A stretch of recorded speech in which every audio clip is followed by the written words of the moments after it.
lupa like, share, dan subscribe channel kita.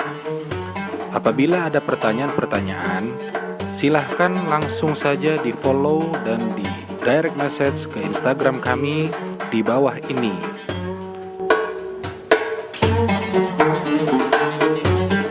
Assalamualaikum warahmatullahi wabarakatuh.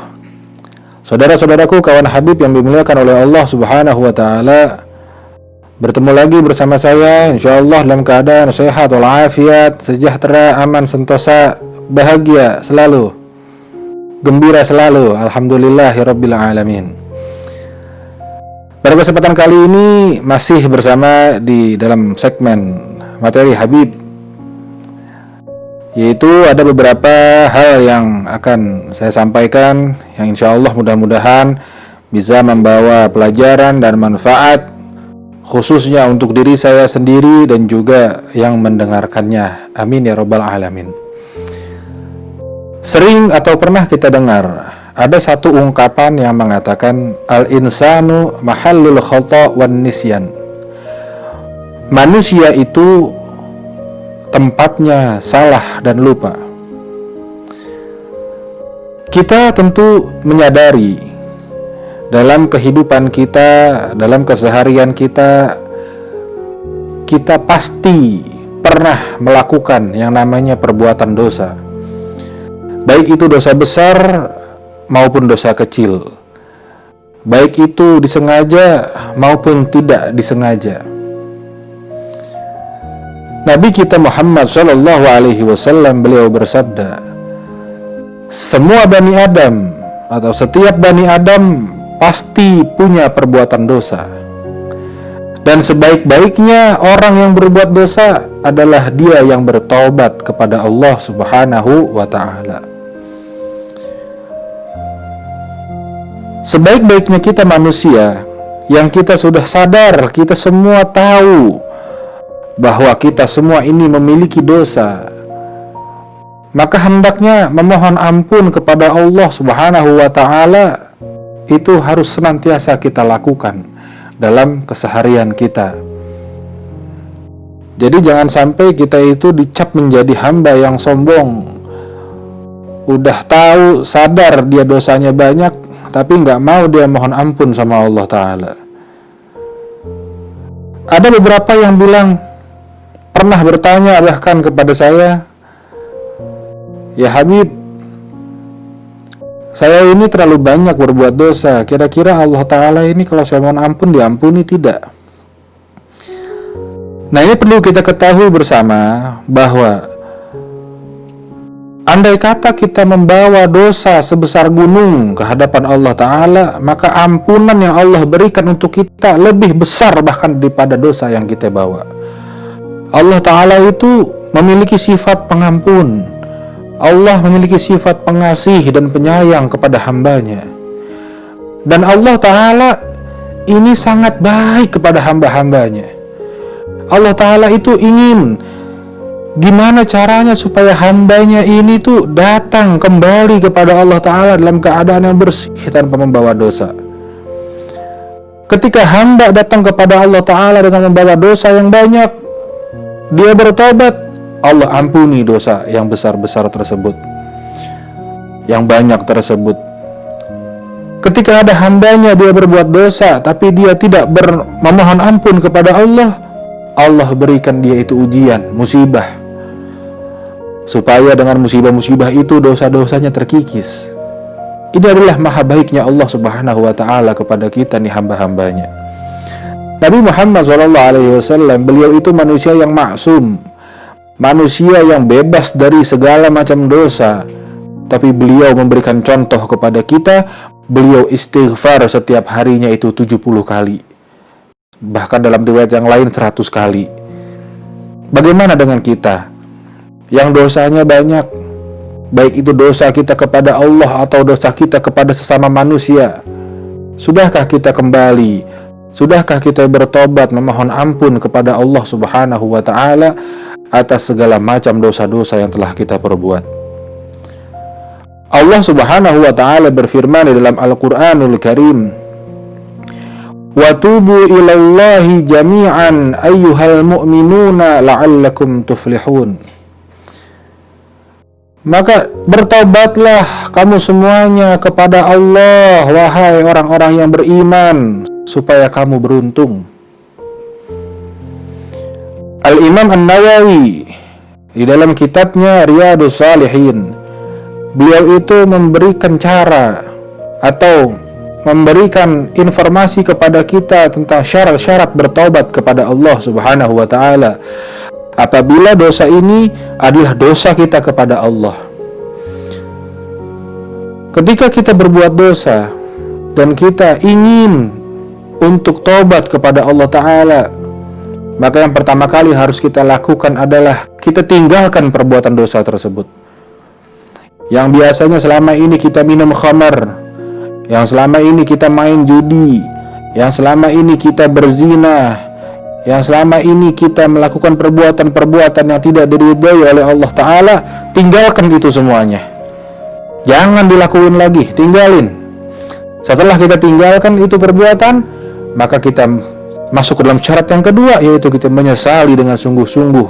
Kita mohon ampun kepada Allah Ta'ala dengan sungguh-sungguh. Bisa diawali dengan salat sunnah taubat, dengan memperbanyak istighfar, menangis kita di hadapan Allah Ta'ala, menyesali dosa-dosa yang sudah kita lakukan. Dan syarat yang ketiga adalah kita berazam atau kita bertekad, berjanji kepada diri kita sendiri untuk tidak akan lagi mengulangi perbuatan-perbuatan yang dulu pernah kita lakukan. Sekarang ini, alhamdulillah, saya perhatikan banyak teman-teman kita ini yang hijrah. Saya lihat di YouTube atau kita lihat di media sosial ada yang namanya hijrah apalah itu. Pokoknya intinya mereka-mereka yang hijrah. Mereka yang tadinya nggak nutup aurat, mereka nutup aurat. Mereka yang tadinya minum, mereka sekarang nggak minum. Mereka yang tadinya itu bermain di dunia malam contohnya, sekarang tidak lagi melakukan itu. Itu alhamdulillah. Kita tidak tahu umur kita ini sampai berapa. Jangan sampai ketika kita mati, kita masih membawa dosa-dosa kita kepada Allah Ta'ala. Oleh karena itu, manfaatkanlah kesempatan kita, nafas-nafas yang masih diberikan oleh Allah Ta'ala untuk kita pada saat ini, sampai hari ini, kita manfaatkan untuk banyak kita mohon ampun kepada Allah Ta'ala atas dosa-dosa yang itu disengaja maupun yang tidak kita sengaja. Kalau dosa kepada manusia, selain kita melakukan 3 syarat yang tadi, kita meninggalkan perbuatannya, kita menyesal dengan sungguh-sungguh, dan kita bertekad untuk tidak melakukannya lagi, ditambah syarat yang satu, yaitu minta ridho, minta kerelaan dari sesama manusia tersebut. Kalau kita sering ghibah, kalau kita sering berbuat jahat kepada tetangga-tetangga kita, atau kepada kawan-kawan kita, atau terlebih kepada orang tua kita, selagi masih ada, maka minta maaf dengan tulus kita kepada mereka, sampai mereka memaafkan kita. Apabila ini menyangkut dengan harta, maka kembalikan hartanya. Kembalikan itu apa yang pernah kita ambil darinya. Nah, setelah kita lakukan itu, kita mohon ampun lagi sama Allah Ta'ala atas perbuatan tersebut. Insya Allah kalau ini dilakukan dengan baik, maka kelak nanti kita wafat, kita kembali kepada Allah Ta'ala dalam keadaan insya Allah dosa-dosa yang sudah diampuni oleh Allah Subhanahu wa Ta'ala. Lalu bagaimana dengan mereka yang dalam perjalanan hidupnya setelah dia bertobat, dia mengulangi lagi perbuatannya, baik itu disengaja maupun tidak disengaja? Bagaimana status tobatnya? Bagaimana dengan status dirinya? Apakah akan diampuni oleh Allah Ta'ala setelah dia bertobat, dia melakukan perbuatan dosa lagi? Allah Ta'ala Maha Ghafur, Allah Ta'ala Maha Pengampun. Jangan pernah kita putus asa dari rahmatnya Allah Subhanahu wa Ta'ala. Al-Imam Qurtubi, beliau mengatakan, kembali berbuat dosa ini lebih buruk daripada berbuat dosa yang sebelumnya. Nah, kita sudah berbuat dosa nih, kita tobat sama Allah, kita nggak akan ulangi lagi. Suatu ketika terulang lagi. Sesungguhnya dosa yang terulang ini lebih buruk, lebih nggak bagus. akibatnya dibandingkan dosa yang dulu pertama kita lakuin tuh. Tapi beliau mengatakan, tapi kembali bertobat itu adalah lebih baik daripada tobat yang sebelumnya. Karena tandanya dia itu berarti senantiasa memperbaharui hatinya untuk kembali suci, kembali bersih setelah dia melakukan dosa-dosa itu. Teman-teman saya atau jamaah-jamaah majelis saya ini, tidak kita pungkiri banyak di antara mereka itu yang dahulunya mungkin pernah terjun atau istilah kita itu nyemplung di dunia yang kurang baik. Mungkin ada yang dulunya itu seneng hobi ya, minum khamar. Kalau minum kopi saya juga hobi, tapi minum khamar nih. Atau ada lagi misalnya di antara mereka ada yang pengedar ganja, atau ada yang sering dugem kayak begitu. Ada yang seperti itu. Mereka ngaji, mereka berzikir, mereka beribadah, mereka berniat untuk meninggalkan lagi yang lalu-lalu. Saya katakan bagus. Istiqomahlah kita. Ketika kita sudah berazam, sudah bertekad untuk menjadi orang yang lebih baik, maka istiqomahlah kita. Jangan sampai kita itu terpancing lagi dengan hal-hal yang dulu-dulu. Oleh karena itu, jangan pernah sekali-kali mereka yang hijrah untuk meninggalkan lingkungan barunya ini yang sudah baik, jangan kita tinggalkan. Ini sudah bagus ketika mereka meninggalkan, ketika mereka menyesali, ketika mereka bertekad tidak akan melakukannya lagi, dan ketika mereka menjauhi tempat-tempat yang dulu. Itu bagus.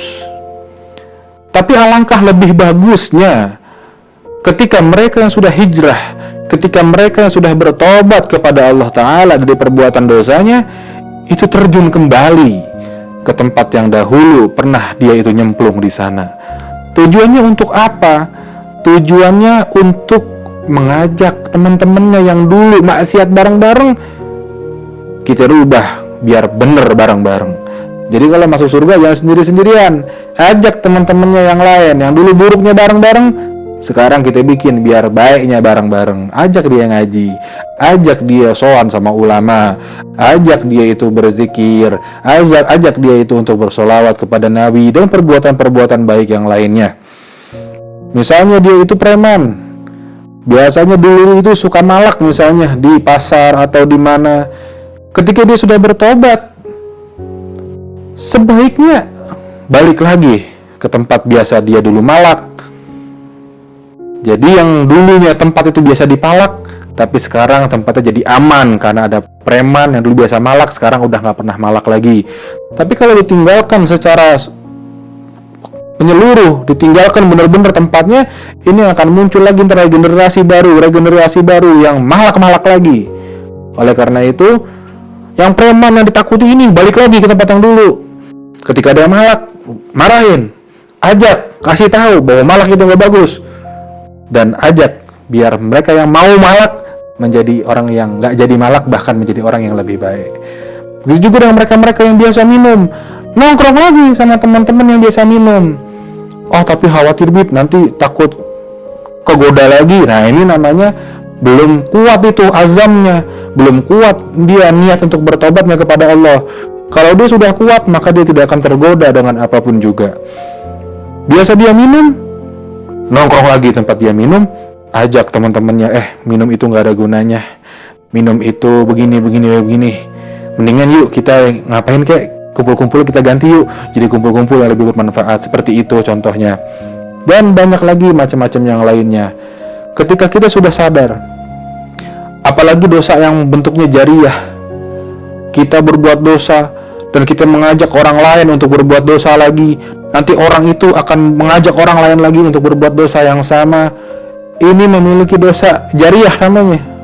Dosa yang walaupun kita sudah bertobat, ini ternyata dosanya masih ngalir ke kita. Karena ada salah satu unsur mengajak lagi. Bagaimana cara menyikapinya? Nah, kita kalau belajar namanya multi level marketing. Di situ ada yang namanya kaki. Ketika kita sudah membuat atau membentuk suatu jaringan kaki perbuatan buruk, nah sekarang ayo kita berlomba-lomba untuk membuat kaki jaringan yang baru, kaki jaringan yang isinya mengajak orang baik dan baik. Kita perbanyak ini. Jadi ajak orang lain untuk berbuat baik. Ketika kita sudah baik nih, kita merasakan manfaatnya. Oh ternyata ngaji di sini, masya Allah. Ajak temennya supaya dia merasakan ngaji di tempat yang masya Allah. Dan teman ini dikasih pemahaman lagi supaya dia mau mengajak lagi temannya yang lain untuk sama-sama baik di jalan Allah Subhanahu wa Ta'ala. Oleh karena itu, kawan Habib dimanapun Anda berada yang mendengarkan ini, mudah-mudahan kita semua dijadikan hamba-hambanya Allah yang ringan hatinya untuk melafazkan, untuk mengucapkan kalimat ampunan kepada Allah Subhanahu wa Ta'ala. Kita mudah-mudahan semuanya diampuni oleh Allah Ta'ala dari perbuatan dosa, dimaafkan dari perbuatan-perbuatan dosa yang kita lakukan secara tidak sengaja. Mudah-mudahan Allah Ta'ala ridho, mudah-mudahan Rasulullah SAW berkenan memberikan pertolongan dan syafaatnya untuk kita semua umat beliau Sallallahu Alaihi Wasallam.